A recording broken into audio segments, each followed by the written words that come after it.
Goeiemôre vriende en baie welkom by ons oordenkings op hierdie donderdagoggend. En ja, baie interessante gedeelte wat ons vandag lees.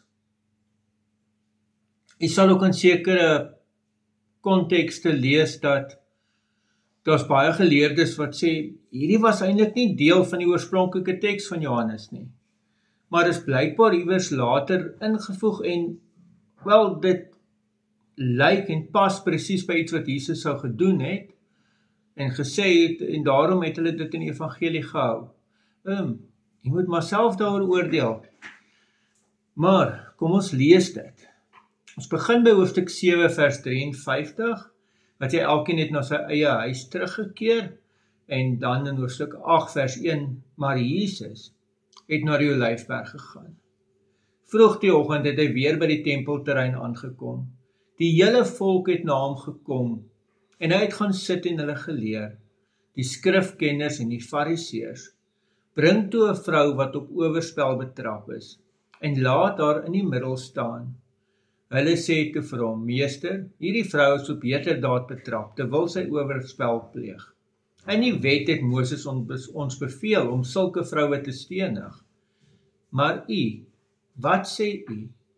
Dit het hulle gesê om hom te toets, sodat hulle iets kon hê waarvan hulle hom kon aankla. Maar Jesus het afgebuk en met sy vinger op die grond geskryf. Toe hulle egter volhou met hulle vrae aan hom, het hy regop gekom en vir hulle gesê, laat die een wat sonder sonde is, eerste 'n klip na haar gooi. Hy het weer afgebuk en op die grond geskryf. Die wat dit gehoor het een vir een van die oudste af weggegaan. Net hy het oorgebly. En die vrou daar in die middel. Jesus het toe regop gekom en vir haar gevra, vrou, waar is hulle? Het niemand jou veroordeel nie? Sy antwoord, niemand nie, meneer. Jesus sê toe, ek veroordeel jou ook nie. Gaan en moet van nou af nie meer sondig nie. Vriende, hier so baie in hierdie gedeelte. Aan die een kant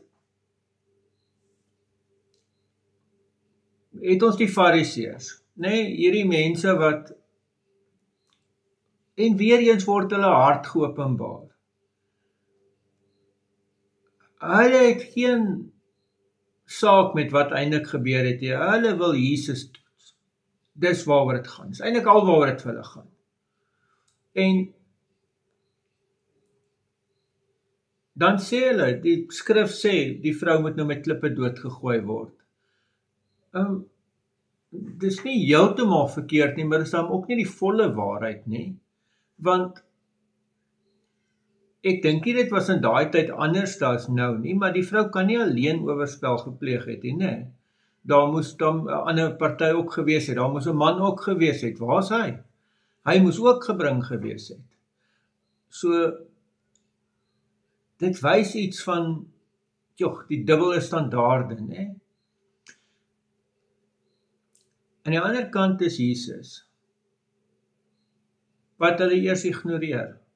Hy sit en hy skryf op die grond, vermoed hy het met sy vinger in die sand geskryf. Asof, dit is eintlik nie eens werd om met hierdie mense te argumenteer nie, hulle gaan in elk geval nie verstaan nie. Maar hou aan en dan sê Jesus, laat die een wat sonder sonde is, die eerste klip gooi. En dan hierdie woorde, wat absolute vryspraak is, as hy vir die vrou sê, ek veroordeel jou ook nie. Gaan, jy moet van nou af nie meer sondig nie. So nêrens praat Jesus dit goed nie. Is juis 'n groot vermaaning van verander nou jou lewe. Jy het nou absolute genade ontvang. Verander jou lewe. Ek dink ook 'n oomblik aan die derde persoon op hierdie toneel, en dit is die vrou. Kan nie haar verleentheid, skaamte, die Engelse praat van shame, beleef het.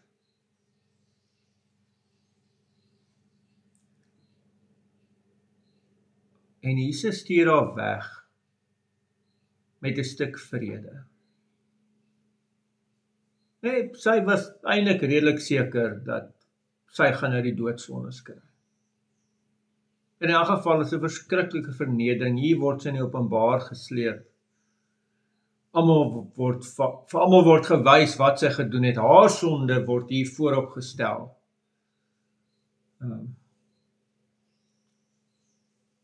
Terwyl die ander se sonde seker nou nie so erg is nie, né? Of wil ons maar net mense voorop stel wat anders te sondig as ek en jy.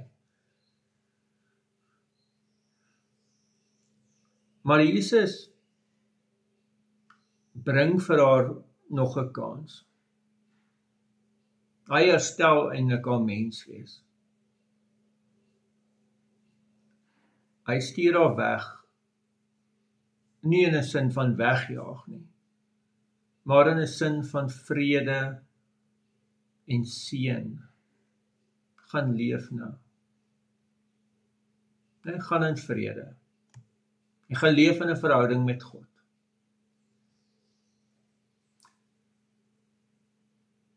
Mag ons maar onthou, as ons die eerste klip gooi, of selfs saam met ander klippe gooi, as ons so maklik ander mense wil veroordeel, dan wys hierdie teks 'n vinger na ons, en vra of ek en jy maak, asof ons nie sonde het nie. Amen. Here almagtige God, baie dankie ook vir hierdie teks. En ja, Here, ons wil so graag veroordeel. Keer ons in die naam van ons Here Jesus Christus. Amen. Vriende, mag jy 'n baie mooi en 'n baie geseënde dag hê. Totsiens.